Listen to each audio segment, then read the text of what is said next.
ابتدائی دور ہے، بالکل بچہ بھی ہے، کھیل بس لائف، اس کے سوا اسے کوئی زندگی سے سروکار ہی نہیں، زندگی کے تلخ حقائق ابھی اسے معلوم نہیں۔ بھوک لگی تو رو پڑے، ماں نے دودھ پلانا ہے، کھلانا ہے، ان سے تو کچھ نہیں کرنا اس نے، وہ لائف کھیل۔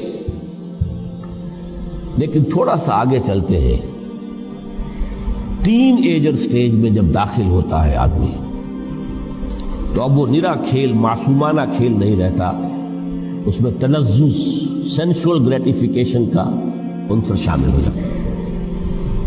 اب اس نے کہا لہو، اعلموا انما الحیات الدنیا لعب و لہو۔ ذرا آگے بڑھیے تو انسان پر سب سے زیادہ دھن سوار ہو جاتی ہے، بناؤ سنگھار، میرا لباس فیشن کے مطابق ہو، کہیں ایسا نہ ہو مذاق اڑے۔ اپنے لباس کے بارے میں بہت کانشیس ہوگا، اپنے ہیئر کٹ کے بارے میں بہت کانشیس ہوگا، ہر چیز کے بارے میں بہت کانشیس۔ زینت، بناؤ سنگھار، آرائش، زیبائش۔ اس سے ذرا آگے گئے،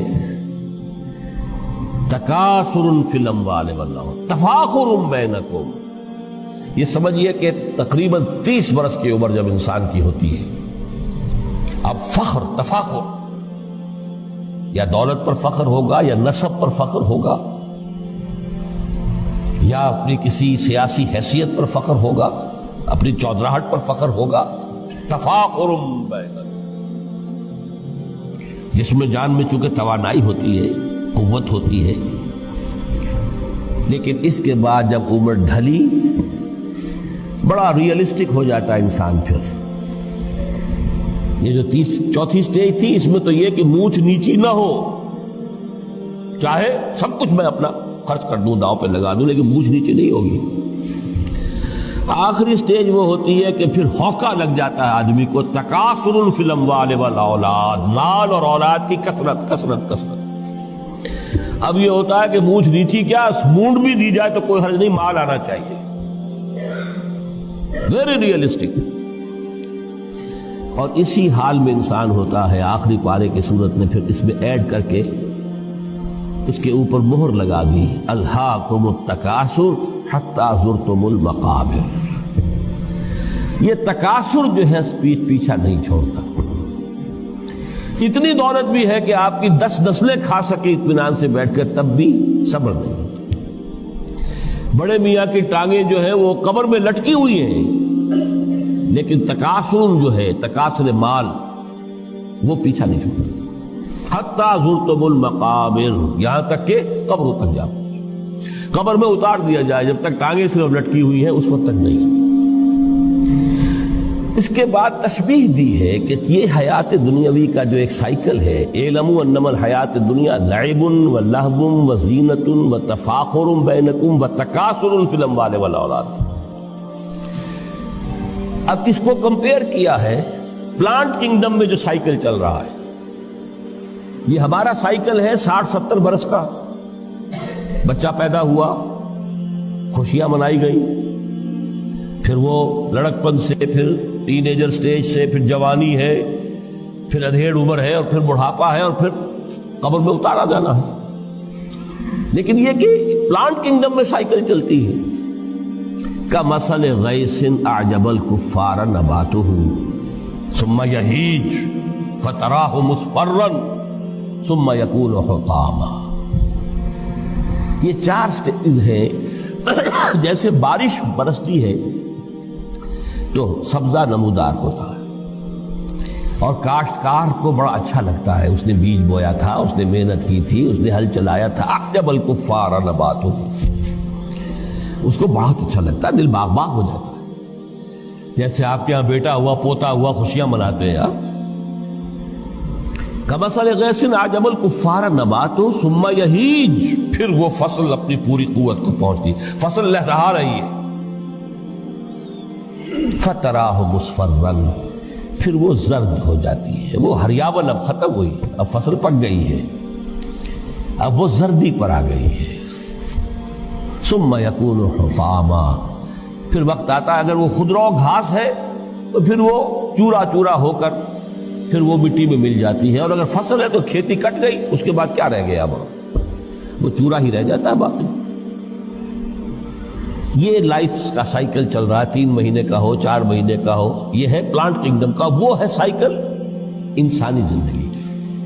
اب فرمائی ٹیپ کی بات جو ہے، وَفِي الْآخِرَةِ عَذَابٌ شَدِيدٌ وَمَغْفِرَةٌ مِّنَ اللَّهِ وَرِضْوَانٌ۔ دیکھو دنیا کی زندگی تو ان سٹیجز سے ہو کر گزری جانی ہے، جو پیدا ہوا ہے اس پر بڑھاپا بھی آئے گا، موت بھی آئے گا۔ کل نفس ذائقۃ الموت، جو سورہ آل عمران کی 185ویں آیت کا پہلا جملہ تھا۔ ہر انسان کو جو پیدا ہوا موت آنی ہے۔ اب یہ ہے کہ وہ کہیں آپ نے محل میں گزار لی زندگی، کسی کٹیا میں گزار لی زندگی، کسی کی فٹ پاتھ پر گزر گئی زندگی، زندگی گزر جاتی ہے، گزرتی ہے، اور ان 5 سٹیجز میں سے ہو کر گزرتی ہے۔ آپ گندی گلیوں میں بچوں کو کھیلتے ہوئے دیکھتے ہیں، وہ بھی کھیل رہے ہوتے ہیں، نالیوں کے پانی کے اندر کھیل رہے ہوتے ہیں، ان کا بھی کھیل ہے، گندے جوڑ میں کھیل رہے ہوتے ہیں، وہ تو ہے زندگی کی وہ سٹیج جو ہے کھیل کی ہے۔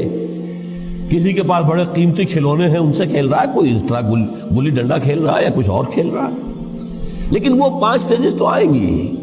اعلموا انما الحیات الدنیا لعب ولہو وزینۃ وتفاخر بینکم وتکاثر فی الاموال والاولاد کمثل غیث اعجب الکفار نباتہ ثم یہیج فتراہ مصفرا ثم یکون حطاما وفی الآخرۃ عذاب شدید ومغفرۃ من اللہ ورضوان۔ آخرت میں جا کر یہ بائیفرکیشن ہو جانی ہے، یا تو شدید عذاب اور یا اللہ کی مغفرت اور رضا۔ Now the choice is yours، اما شاکرا و اما کفورا، فیصلہ تم خود کر لو۔ وما الحیات الدنیا الا متاع الغرور، یہاں بھی آخری الفاظ وہ ہے کہ دنیا کی زندگی دھوکے کے سوا کچھ نہیں۔ کیوں؟ اگر تو دنیا کی زندگی میں گم ہو گئے، جیسے کہ اقبال نے کہا ہے کہ کافر کی یہ پہچان کے آفاق میں گم ہے، اور مومن کی یہ پہچان کے گم اس میں ہے آفاق۔ دنیا میں رہو، طالب دنیا نہ بنو، طالب عقبہ، طالب آخرہ۔ دنیا میں رہو، برتو، استعمال کرو، تمہارے لیے پیدا کیا گیا، بھائی برتو، متاع ہے، برتنے کی شے ہے۔ ہاں حلال اور حرام کی پابندیاں سامنے رکھو، باقی برتو۔ مطلوب یہ نہ ہو، مقصود یہ نہ ہو، مطلوب آخرہ ہو۔ انما الدنیا خلقت لکم وانتم خلقتم للآخرہ۔ منزل وہ رہے، مستحضر رہے، سامنے رہے کہ میں تو اجنبی ہوں، یہاں یہ میرا وطن نہیں ہے۔ الدنیا سجن المومن و جنت الکافر۔